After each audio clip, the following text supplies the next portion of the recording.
নীতি দেখো, এই যে এখানে আবার মার্কনিকভের নীতিটা চলে আসতেছে। তো এই মার্কনিকভের যে নীতি রয়েছে, মার্কনিকভের নীতি অনুযায়ী আমরা অ্যালকাইল হ্যালাইড পেতে পারি। এবং যদি হাইড্রোজেন পারঅক্সাইডের উপস্থিতিতে যদি আমরা বিক্রিয়া করি একইভাবে, তাহলে উল্টো মার্কনিকভ নীতি পাওয়া যায়, অর্থাৎ বিপরীত বা অ্যান্টি মার্কনিকভ নীতিও পাওয়া সম্ভব। দেখো আমরা রিয়াকশনটা একটু দেখি।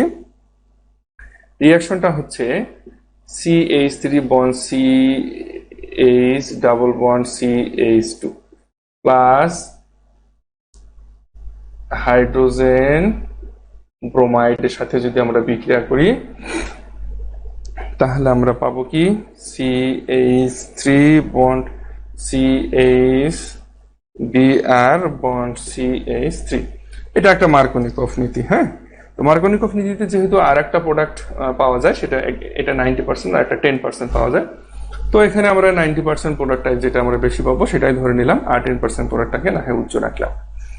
এরপরে ঠিক একই রকম ভাবে এই যদি আমরা প্রোপিন 1টাকে আবার CH3 CH double bond CH2 এইটাকে যদি আমরা হাইড্রোজেন পারঅক্সাইড H2O2, হ্যাঁ, হাইড্রোজেন পারঅক্সাইড এর প্রভাবে যদি আমরা বিক্রিয়া করি তাহলে এই ব্রোমিনটা আমাদের এই কার্বনের সঙ্গে দ্বিবন্ধন যুক্ত যে কার্বনটা রয়েছে সেই কার্বনের সঙ্গে যুক্ত হবে।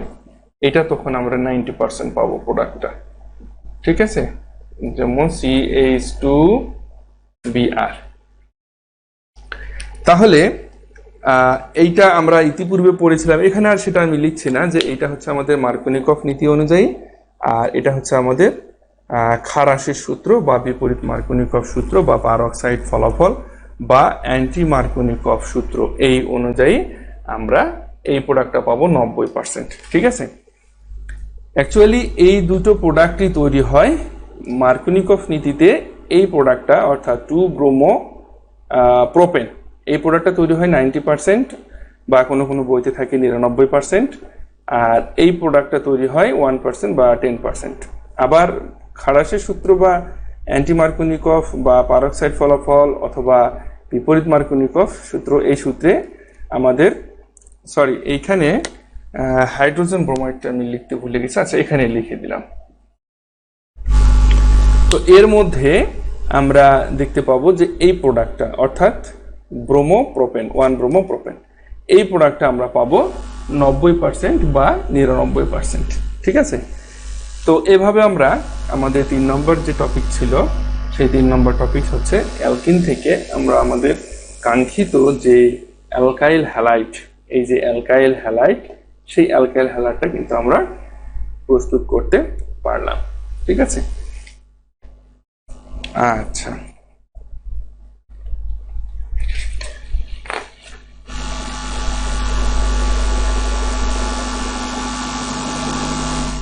আচ্ছা এতক্ষণ আমরা যে অ্যালকাইল হ্যালাইড যে প্রস্তুত করলাম 3টে পদ্ধতির দ্বারা, তো এখন আমরা অ্যালকাইল হ্যালাইডটা আসলেই প্রস্তুত হয়েছে কিনা সেটি নিশ্চিত হওয়ার জন্য আমাদের কি করতে হবে, শনাক্তকরণ বিক্রিয়া করাতে হবে, অর্থাৎ শনাক্তকরণ করতে হবে অ্যালকাইল হ্যালাইডটা যে অ্যাকচুয়ালি প্রস্তুত হয়েছে সেই অ্যালকাইল হ্যালাইডটাকে কিভাবে আমরা শনাক্ত করতে পারি।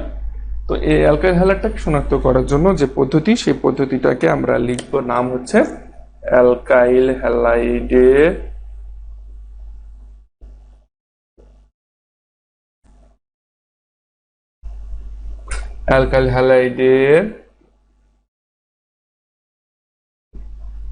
শনাক্তকরণ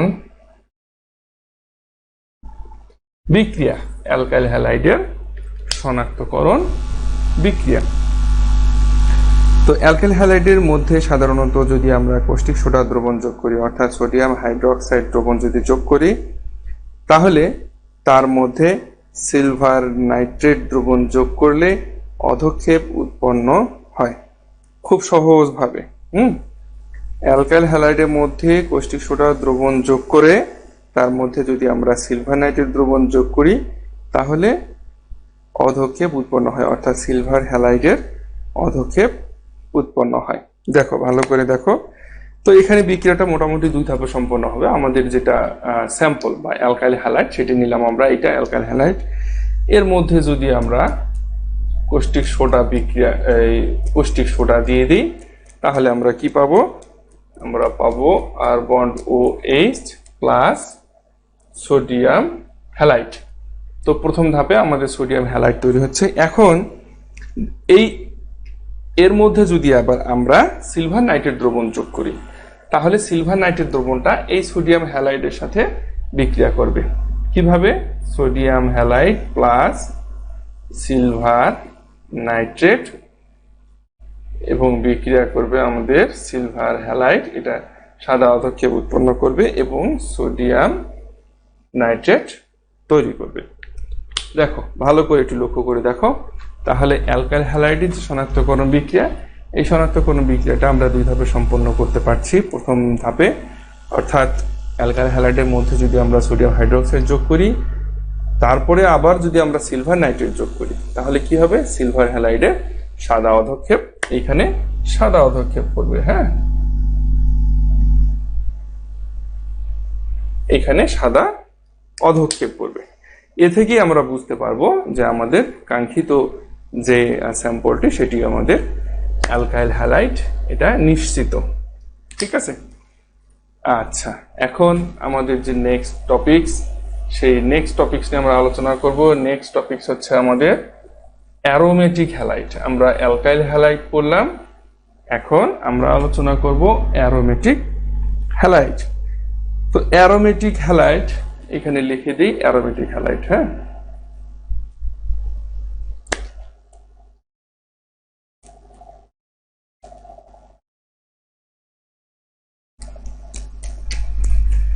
অ্যারোমেটিক হ্যালাইড। তো অ্যারোমেটিক হ্যালাইডের প্রথম যে প্রস্তুত প্রণালী সেটা হচ্ছে সরাসরি হ্যালোজেনেশন যে পদ্ধতি। হ্যালোজেনেশন যে পদ্ধতি, হ্যালোজেনেশন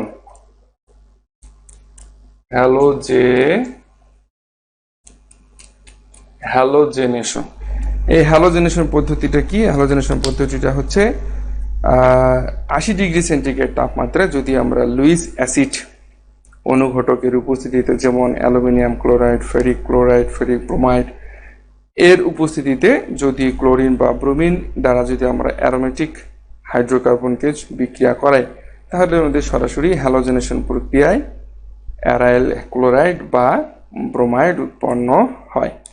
অর্থাৎ বেনজিনকে যদি আমরা ক্লোরিন এর অ্যালুমিনিয়াম ক্লোরিনের সাহায্যে বিক্রিয়া করি এবং টেম্পারেচার লাগবে আমাদের 80 ডিগ্রি সেন্টিগ্রেড, তাহলে আমরা কি পাবো? খুব সহজভাবে বেনজিনের একটা কার্বন থেকে একটা হাইড্রোজেনকে অপসারিত করবে, ক্লোরিন প্রতিস্থাপিত হবে, তাহলে ক্লোরোবেনজিন পাবো এবং এদিকে আমরা কি পাবো? Hydrochloric acid.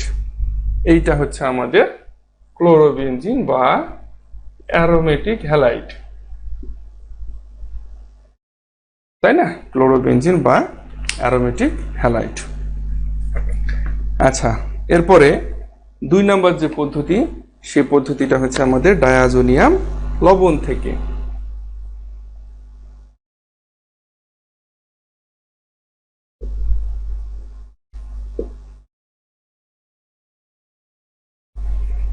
ডায়াজোনিয়াম লবণ থেকে।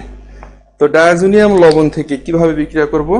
আমাদের বেনজিন ডায়াজোনিয়াম যে লবণটা সেইটা হচ্ছে N2Cl। বেনজিন